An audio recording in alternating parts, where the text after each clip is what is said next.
Hi guys, sorry about that. So we had some technical difficulty, not Johnny's fault, it was my fault because my iPad, I used up all my data, so I have to work on that, but that's okay. So where was we? We were talking about the questions, what you like was a template for the judges sheet, and I also like the question from Heidi about maybe having a show class, and also the point that Amy Manson made regarding realize it is a competition.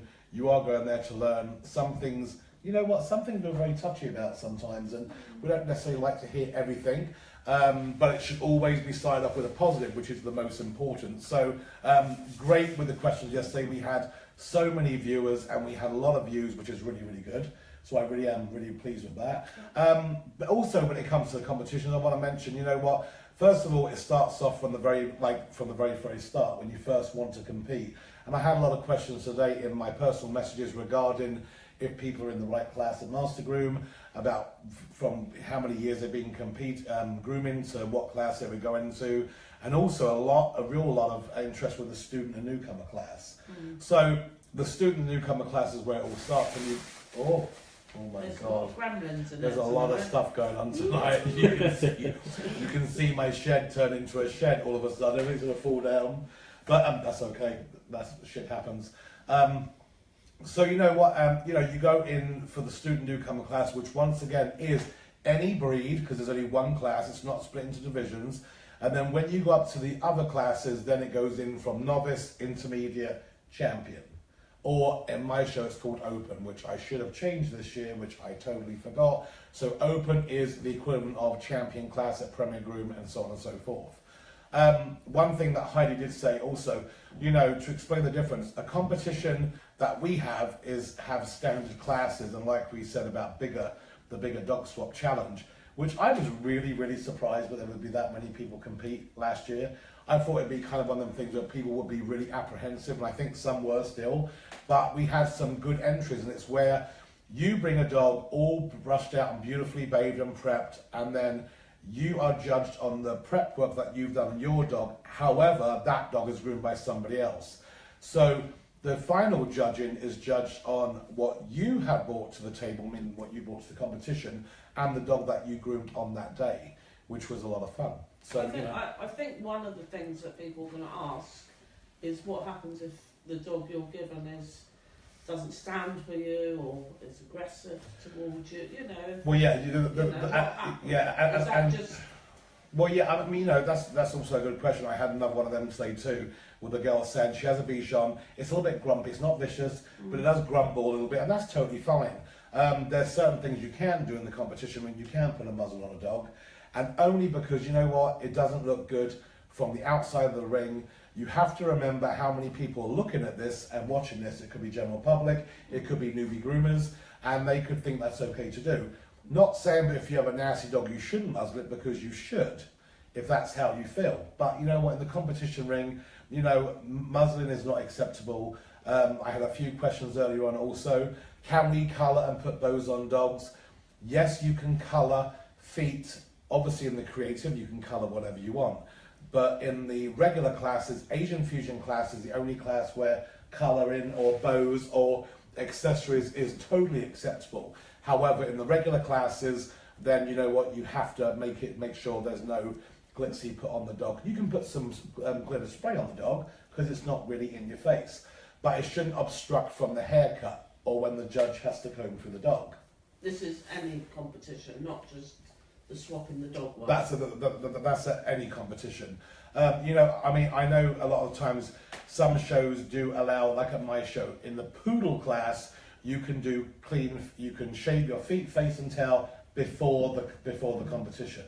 However, if you're doing a poodle in a strange trim in the workshop class, that all has to be done in the workshop class, because you're not competing against all poodles. It has to be an even playing field, so that way you all have the same advantage from the get-go. Can you use hairspray? You can use hairspray, so like in the poodle class, and this also will go into the dog show class if we do add it. Spraying up a top knot is allowed. However, you have to remember this: when you have your time limit, an extra 15 minutes is allowed for a spray up. Now, some people will know this and some people won't, but when you're doing a spray up, you have to put the spray up in, but when you put that spray up in, obviously then you have to trim the spray up into that jacket. So you can't groom the whole dog and then spray the dog up and then it's ready. You have to obviously groom the whole dog, then when you put the spray up in, you still have to bring that spray up into that nice little, you know, teardrop. So that gives you some advice on, you know, if you see people with grooming an extra 15 minutes when you'll stop grooming, if you have a regular conventional German trim or top knot, then you get this amount of time. Anything with a spray up will get an extra 15 minutes. And it is only meant for the spray up, not for trimming legs or anything like that. Cool. If you're a beginner, it might be a question they might want to know, are they allowed to have a drink? Oh, absolutely, yeah. It's highly advisable for me, but they have a drink and also, but they provide the dog with water. Most breeds like Bichons, they will have wraps on their muzzles to stop the beard getting wet, especially on the Kerries or on the bearded breeds. But it is important, if you look, the dog looks like it needs water, give the dog water. And that's also important for the break. And we call it the Sally break, because Sally Liddick in America was the first person who come up with the idea of having a Sally break. So we have to give credit to Sally, and unfortunately she's passed away, bless her. So the break is named after Sally Liddick, who used to have Barclay Productions. So that's really, I think it's really, really important. Yeah. So, is there any questions so far? Oh my God, is it still going on? Is it okay? No more technical problems? Yep. So shall we do a little bit of a craft special before we go into the rest of it? Yeah. I'm going to give you a little bit of a teaser. So the items we have in front of us, I know we're allowed to put this on egg now, and obviously other people that are exhibiting at crafts with trade stands can also advertise on egg.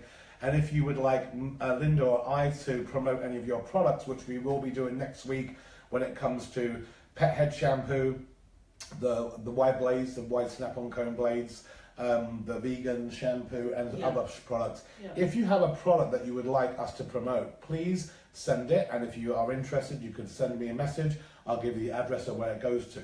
But some of the things, now obviously we all have our old trusted belly strap. So the belly strap will be at Crufts in Hall 2, stand 102, along with the 3-in-1 hammocks, which we talked about last week, and along with your happy strap.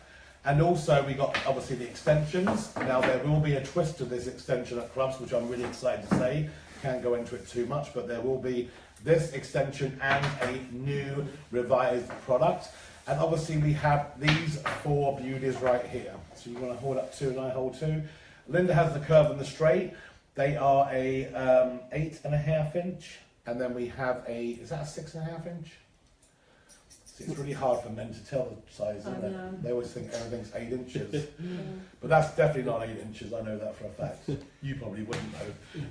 I would have been told that was 9. And you would have believed it too. But so you have these 4 products now. These are a great everyday shear for the salon. So if you're looking for a workhorse for the salon, I use these. You know, it's not a finishing competition shear. These are your everyday salon shears. Yeah. Great for students, great for starters, great for people that have been grooming for 20 years but just want a good all-round shear. Now I know, but these are £55 each. However, if you go to Crufts on Hall 2, stand 102, they are £150 for the set of 4. And obviously, the more you guys buy from us at Crufts, we are always willing to give more and more discounts, aren't we? Yes. But, you know, and then we will have Hall 2, stand 102 with Leslie and Johnny and Coleman and Janet and you, Linda. And obviously, we're going to promote the new cologne, which is the Sassy and the Ultra Ego for him and her, which is going to be incredible. And then up the little way, 2 stands up, we have Leslie Garrett in K9 Design. I think it's Hall 2, stand 94? 98? Oh, shit. Yeah. But it's Hall 2. It's 2 doors up from us, so Leslie's going to kill me. But anyway, so we'll have more products on that stand. So, you know, and this is about, you know, seeing the same people every year. You know, Crufts is about selling, but it's also about networking and seeing old friends. And I see old friends from all around the world, Israel, United States, everybody's there. It's a lot of fun, it has a good vibe, so I'm really, really excited. Yeah. Any questions so far, Johnny? No. Oh my God. Is anyone away? Is there people watching? Yes. They are being quiet. And don't forget, whoever asks questions from yesterday and today, we pick out the best question for a free admission into Crufts. Yeah. So if you're looking to go into Crufts and you haven't yet bought a ticket, you know, there are prizes involved. And also, if you realise watch yesterday, then you'll see exactly what happened. So, with the question I said, no, the word I used wrong. Yeah, the word you used wrong. So, getting back to grooming competitions. Now, when it comes to the workshop class, and once again, I changed things around a little bit. Last year, I separated it from the scissors workshop to the clip workshop.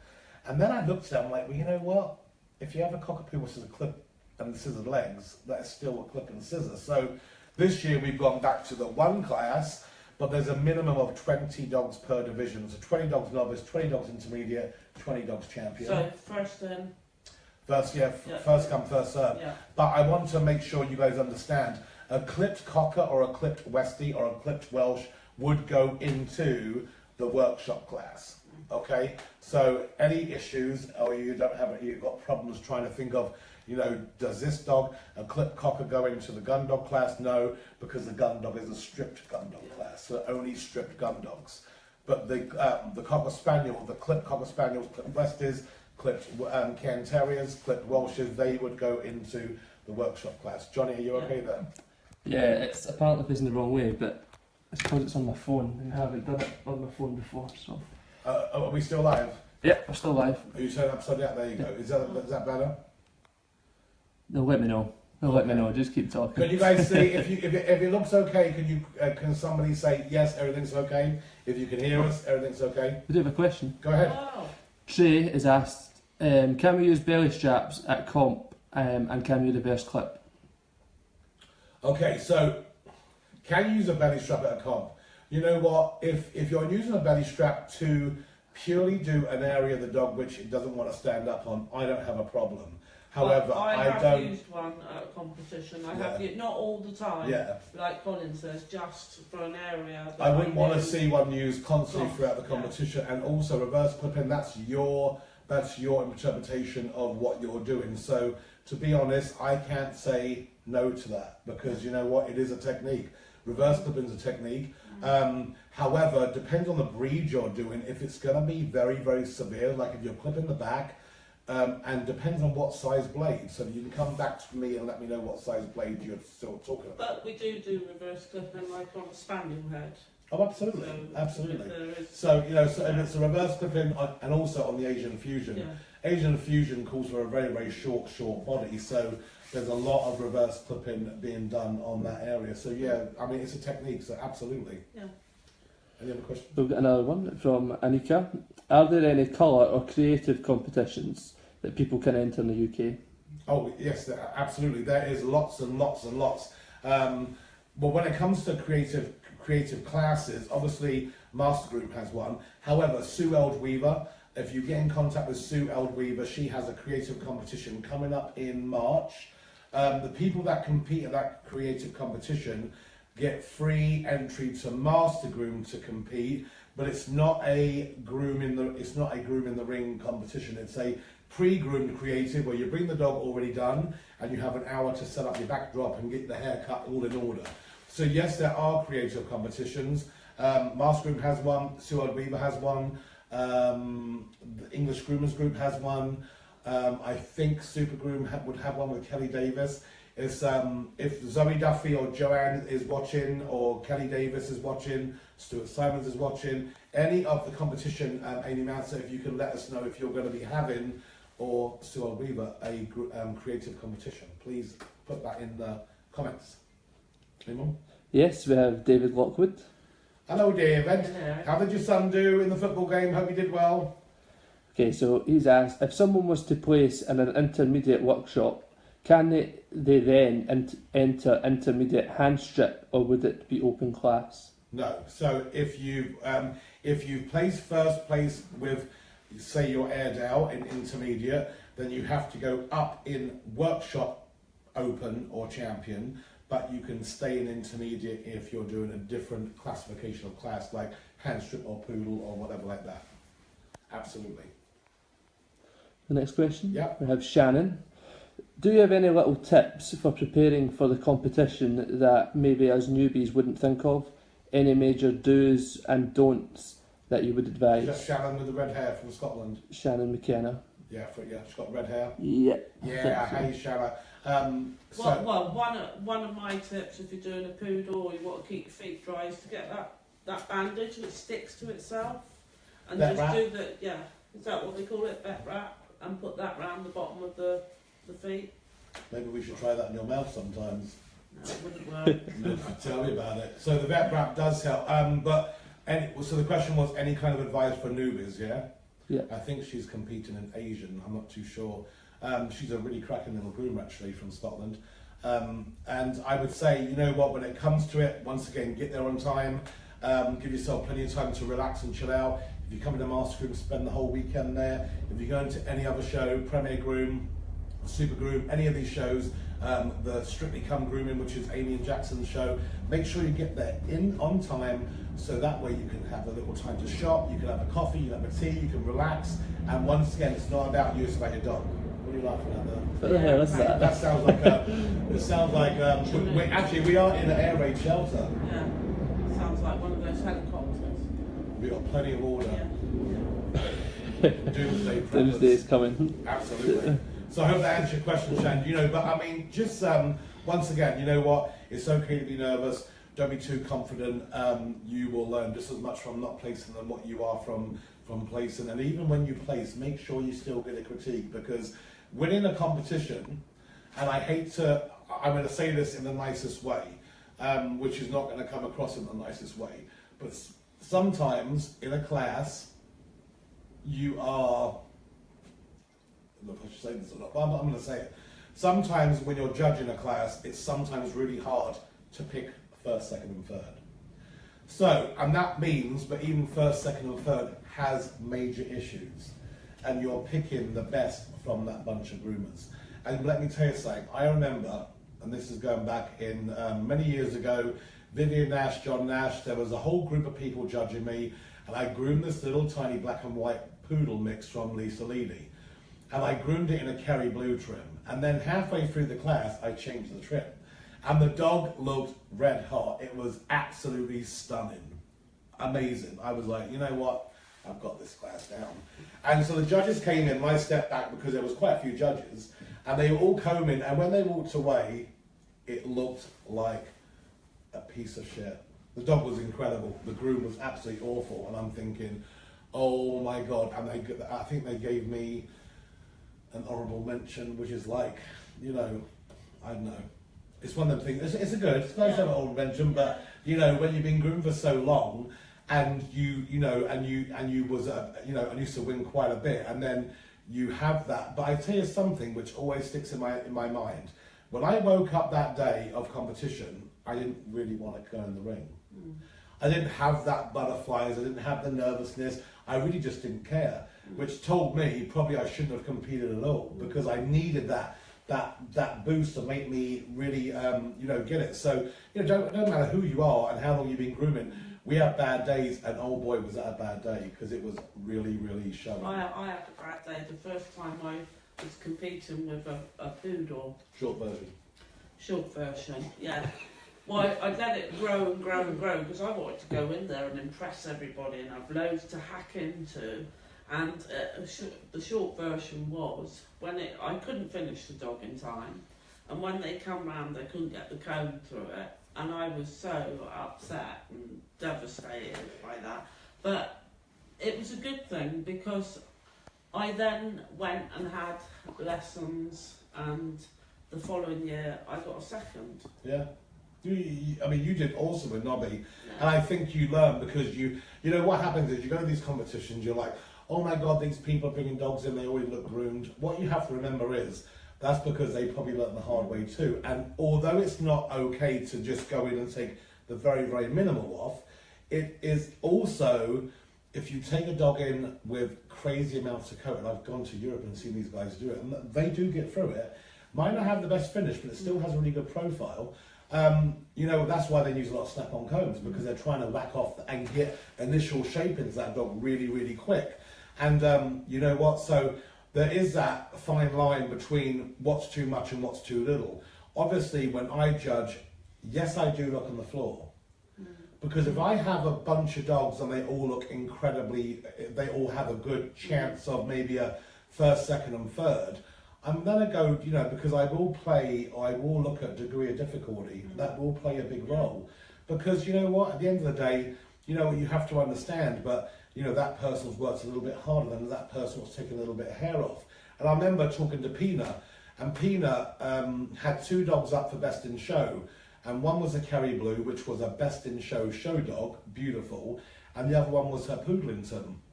And she was handling the Kerry Blue because she thought out of both dogs, she would probably have a better chance of winning with that. But she actually won with a Poodlington. And the reason why that was, is because sometimes you can't go that much wrong with a dog with an incredible structure.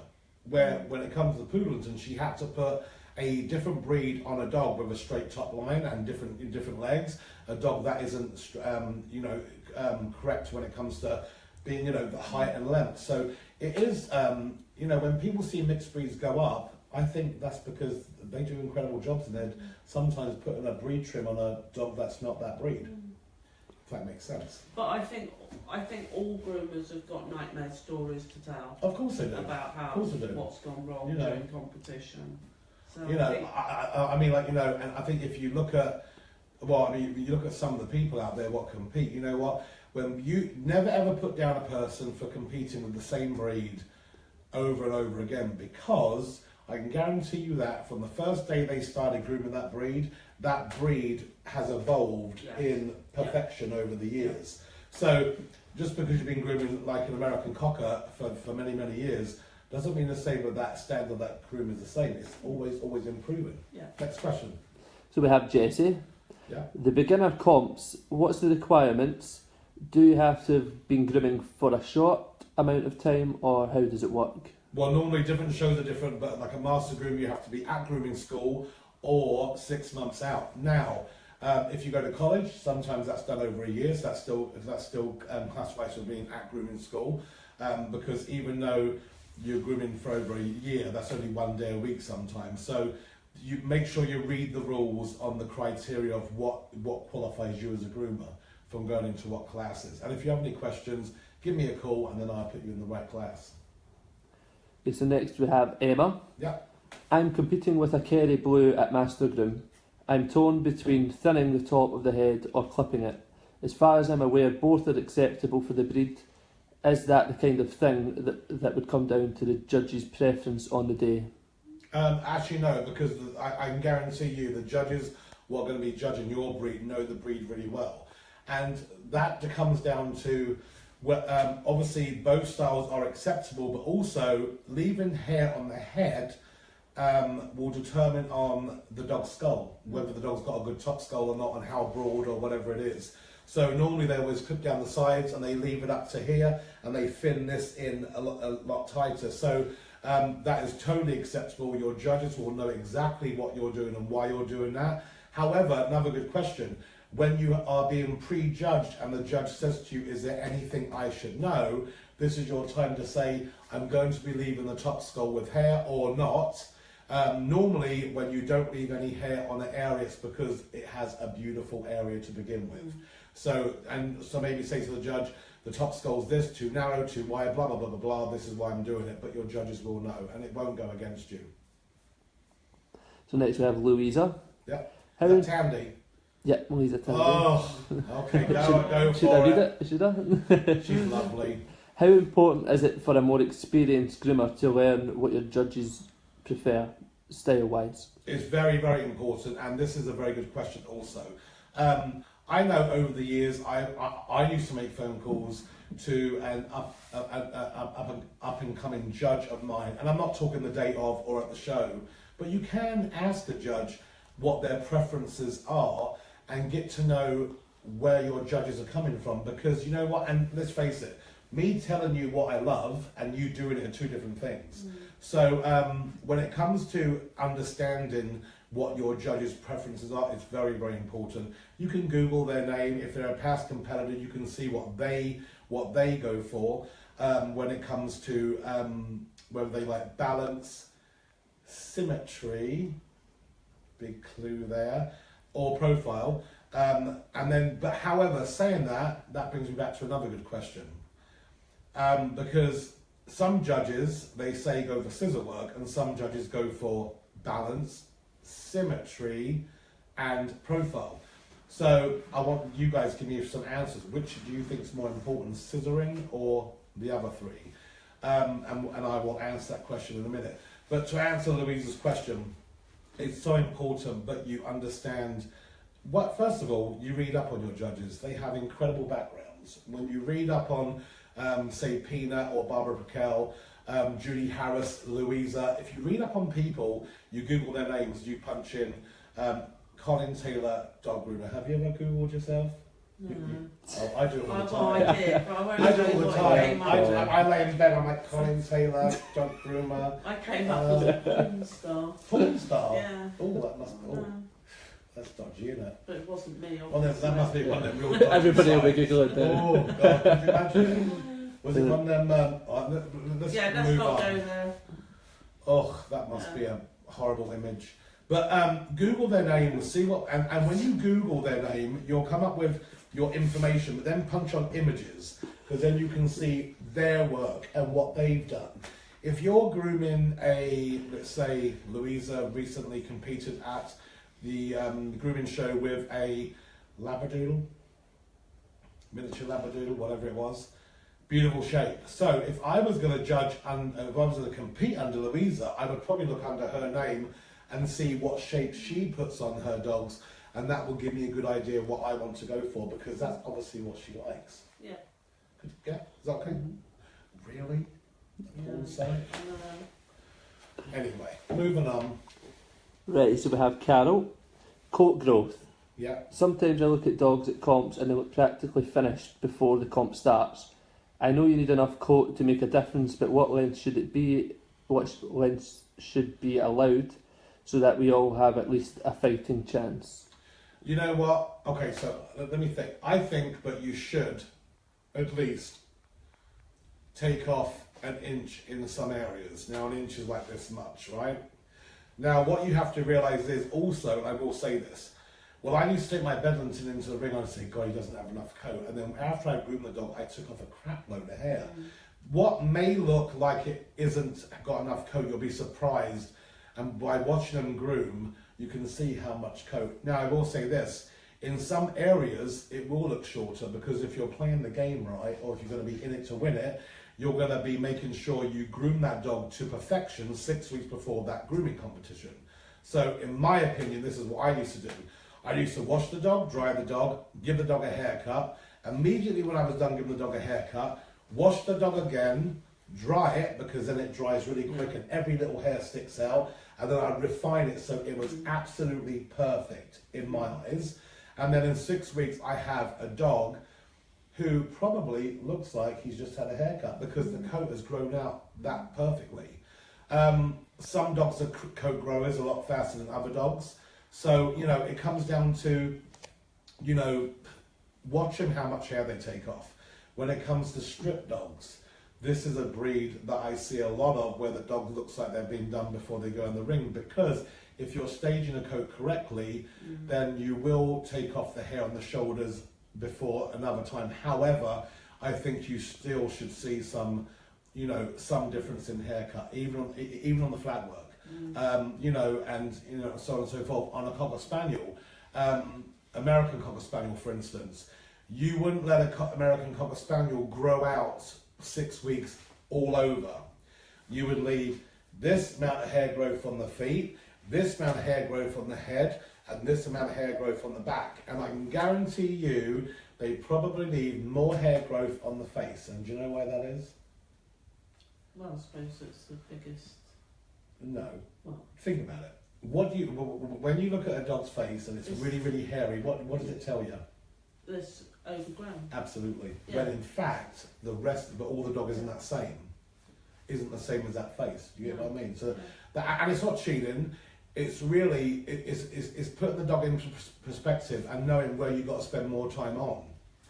Does that mean you're all hairy? Oh, I hate shaving. Everybody knows me. I hate dressing up. I hate shaving. I probably got No, Coleman you're not, made actually. Coleman made egg this morning, and I bit into. Let's not even go there. It's a little bit like your porn website. It doesn't need It's to be, not my porn website. it doesn't need to be talked It's about. not. Anyway, go ahead. Next question. Right, Jessie is asking, what if you don't go to a grooming school or college? And I think she's asking if that matters for competing. No, absolutely not. You know what? Let me tell you, it's like, as we know, and whether people think it's a problem or not, I could, you know, like my father, bless his heart, could, like, you know, go get me a pair of scissors and a comb, picnic table, a grooming arm, go start grooming dogs, because there is no, you know, is no regulation. So, you know what? As long as you can groom a dog to a standard, go for it, because once again, you're only going to learn.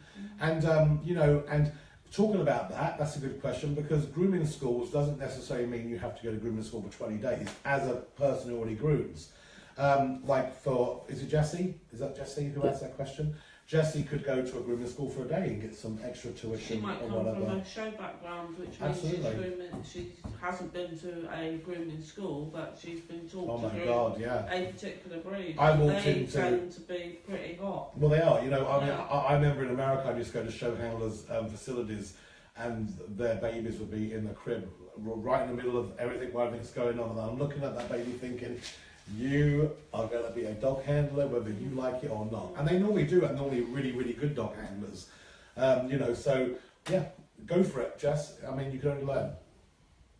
So now we have Nicole.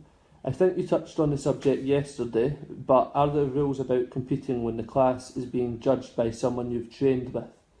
Yes, I did talk about that. Now, that necessarily isn't a rule in the UK. However, I do look at things like this. In America, when you've been taught by a certain person, it is not advisable. It's not advised that you compete under that person for about 6 months. However, like me and you, or if I do a seminar one-on-one, I really shouldn't judge you for about 6 months. However, if I do a seminar for a mass of 20 people or more, then that's not a problem, because I'm teaching a group. And it's not necessarily, I'm not normally doing a grooming seminar, it's normally a seminar on business. So, but yeah, you know what, people should be aware about what they're doing, and we all know exactly what we're doing. And when you have some kind of vested interest, you could have sold a puppy to me, and you're my judge, or I'm your judge. You could have some kind of dog ownership, and you know what? I'm going to be really, really honest. When you're judging a friend, and because this is such an incestuous industry, when you're judging a friend, if I judge a class of 20 people, I probably know every one of them people. Yeah. And you know how I look at it? I want them all to win. And you know what? If I place 3 people and the rest of them people don't like me, or they got the hump with me that day, then so be it. Go to your hotel room, beat the pillow up, because you know what? You will get over it. You might have a little bit of a pissy fit or throw your toys at your pram, but then they get over it. So, you know what? Yes, just be aware of what you're doing when you compete under certain people. Do we have one last question? Yeah. So we have Naomi. In regards to Master Groom, what class should I be entering if I placed first in the open class at the Grooming Show? They all use different words to describe their classes. Okay, so the open at the Grooming Show, I think, is intermediate. So okay, so let me just say this: if you competed in the highest level, then you obviously stay in the highest level. If you competed at open at the Grooming Show and it is intermediate, and I will make sure I do this classification, then you would obviously move up to open or champion in that breed. So it depends on if you look at where you was at the open show. If you had 3 classes, 3 divisions, and you're in the middle, then you'd only move up 1. If you understand what I mean. That makes Is that sense? what she's asking? Yeah, she's asking. Yeah, so depending on Is she asking should she move up? What? Where should she go? what Just asking what class you should do. Yeah. yeah, So yes. Yeah. So is it moving so up? Is it staying the same? She's saying she won the Open. she got but see, this is my fault, because well, not necessarily my fault. I mean, once again, we all have to be on the same page. But we should call the classes, the divisions, exactly the same, because it only confuses the people. Yeah. So at my show, it's novice, intermediate, and open. Meaning open is champion at Premier Groom, and I think champion is the same at the Grooming Show. So I think open at the Grooming Show was intermediate. Denise Westbrook, if you're watching, can you clarify that? You know, if she's watching. But I think that's about it. So was that good? Yeah. This coming Friday, we will be doing a blog tomorrow. Tomorrow. You're away. Tomorrow I'm away. I'm doing a seminar for Pets at Home in Newbury, which I'm really excited about. And I hope they're excited too, so that should be a lot of fun. Then Thursday, oh my God, I hope my cell phone is working by then. It should be working by the time I go to the house. So was it Friday we're going to be calling the winner? Yeah, Friday we announce who's got the ticket. So we're going to go through the questions. On Friday we'll announce the question, the winner for the question, for the best question. There's been some awesome questions. Yeah. Remember, I had some people asking me about topics to cover over the next months or weeks, and I will try and cover, and Linda will try and cover as much topics as possible. But once again, if you have a product you want us to promote, please get in contact with us and send it to our address, and I'll give you that in the message, and we will get on that. Next week's products are going to be pet heads. Yeah. With Harry Mugford. Yeah. His father, Roger Mugford, who's a famous dog trainer. So Harry, you guys they all saw him at Bigger. They're like, oh my God, Harry! Sickening, isn't it? What, you mean he was better looking than Johnny? Yeah, probably. Oh, Not better looking than Coleman, though. No. You know. But I mean, yes, Harry's a lovely, lovely man. And so he sent me some products, and I have some product from Christie's, which is the vegan tried and tested shampoo, which is really, really good. Yeah. And anybody, Amy Manser, Jackson, you got some products you want to send me, codes, and then you can send them to me, and we will get on there and promote them. We can fit one here, we'll test that. Yeah, Jackson, Jackson Manser, send a hydro bath, and we'll have it right in this hut here. And I'll pay the shipping. And then we can do that. Anything you want us to promote, grooming related, and we will do it. But thank you very much. And any questions? Bye. Take it easy. Bye.